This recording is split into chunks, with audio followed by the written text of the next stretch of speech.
মঙ্গলবার আগরতলার শিশু বিহার উচ্চতর মাধ্যমিক বিদ্যালয়ের পুরাতন কমপ্লেক্সে সমগ্র শিক্ষা ত্রিপুরার উদ্যোগে রাজ্যের মুখ্যমন্ত্রী ডক্টর মানিক সাহা বিদ্যা সমীক্ষা কেন্দ্রের উদ্বোধন করে শিক্ষাক্ষেত্রে এক নতুন দিগন্ত উন্মোচন করেছেন।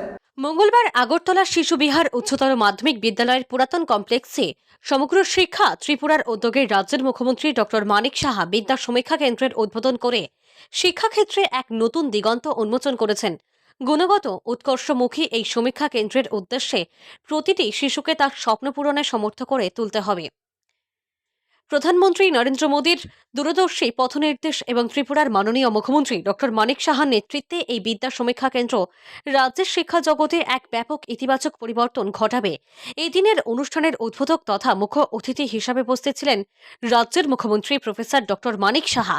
এছাড়াও সম্মানিত অতিথি হিসাবে ছিলেন রাজ্যের বিদ্যালয় শিক্ষা দপ্তরের বিশেষ সচিব রাফেল হেমেন্দ্র কুমার আইএএস এবং বিশেষ অতিথি হিসাবে উপস্থিত ছিলেন বুনিয়াদী শিক্ষা অধিকর্তা শ্রীমতী স্মিতা মল এমএস আইএএস।